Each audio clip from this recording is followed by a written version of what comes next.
Greetings, Planeswalkers, and welcome to the ultimate Aragorn deck list, with only Lord of the Rings cards like Tolkien intended. If you want the full souped up Aragorn deck, that can be found in the link in the description. But if you're a true Lord of the Rings fan, then this is the deck for you, as we have all your favorite Fellowship characters and their friends like Frodo and Sam, and Smeagol. Well, he's actually not in the Fellowship, and he's not in this deck either, so don't worry. But all the Fellowship characters are in here with Aragorn leading the pack. That is going to be Aragorn the Uniter. We're primarily playing him for his colors, but he's also just a really strong card.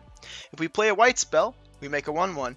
If we play a blue spell, we scry 2. If we play a red spell, we deal 3 damage to target opponent. And if we play a green spell, we give +4/+4 to target creature.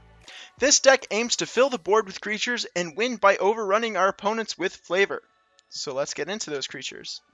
Do you remember Birds of Paradise in the Fellowship, and that time you saved Frodo? No? Too bad, he's in the deck, along with Delighted Halfling and Weathered Wayfarer to ramp us. Now for the actual Fellowship cards, we are playing Frodo Baggins, which cares about the other legendary creatures that we're playing, and we're playing a lot of them. Next we have Merry, Esquire of Rohan to draw us cards, and Pippin, Guard of the Citadel to be an expensive Mother of Runes. Samwise the Stout-Hearted to give us some recursion, Aragorn, Company Leader to beef up the lads, and Boromir, Warden of the Tower to be our pincushion. Gimli of the Glittering Caves is here to ramp us, and Legolas Greenleaf is here to draw some cards. Aragorn, King of Gondor, is going to help us get our creatures through, and Gandalf the White is to let us play at flash speed and double a few triggers. And I do mean a few. For non-Fellowship, but still flavor wins, we are playing Birgund of the Guard, since we're actually primarily making human tokens in the deck, believe it or not.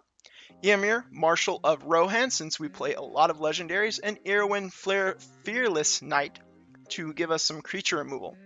Faramir, Prince of Ilflayn, definitely saying that wrong, to make us some tokens and basically mimic our favorite politicians. Faramir, Steward of Gondor, since we like our tokens and we want to keep making them. And we have Irwin, Shield Maiden to basically make us some beefy boys, and Riders of Rohan to make more. We also have Humble Defector, because we like drawing cards and politics, and we have Fiend Hunter to act like we are doing something to stop our opponents. And Aragorn and Arwen wed to put a cherry on top of the token sundae. For spells, we are playing the mono white nukes, that is going to be Swords to Plowshare and Path to Exile. We're also playing Swan Song to help our control players learn what creatures are. For ramp, we have Farseek, Rampant Growth, and Cultivate. For spells that make tokens, we have Fourth Iralengus, Sunsight Reveille, and Increasing Devotion. Also, Visions of Glory. For surprise mechanics, we have Call for Aid, which I have witnessed kill someone at my playgroup, and Taunt from the Ramparts, and Overwhelming Stampede, since it doesn't care who you are as long as you can attack. For protection, we have Heroic Intervention and Unbreakable Formation.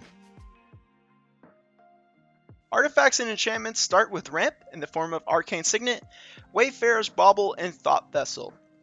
We then have Talisman of Conviction and Progress with Chromatic Lantern and a Lone Command Sphere. For card draw, we are playing Ithilien Rope, Horn of Mark, which card advantage might as well be card draw. Dawn of a New Age, because we're playing a lot of creatures. And then next we have Elven Chorus, which does a lot of work in this deck by making our tokens mana dorks and letting us play the top card of our library. And the One Ring, because it's out of duty, we have to take it to Mount Doom. And we're definitely not playing it, we're definitely playing it for the flavor, not for its impact. Totally, don't worry about it.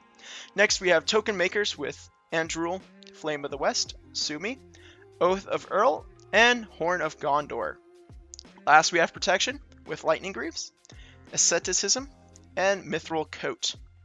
For our oddballs, we have Rising of the Day for haste, Banishing Light for removal, and Flowering of the White Tree for a really strong anthem. For mana, feel free to use the mana base in the deck linked below. Just remember, since you are using Lord of the Rings only cards, you are pretty much forced to put together lands from the 3 commander precons that have our colors. And that's pretty much what I did with the deck linked below.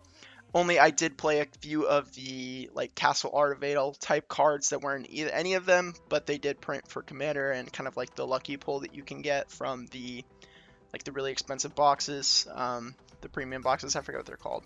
You know, there's so many different ones now, anyways. But that's the mana base. Just do it based on your budget. If you do have to play more basics, just go ahead and do it. And that's going to do it for today's video, guys. It was a really quick one, but I did want to offer a resource to those that basically need to put flavor over wins.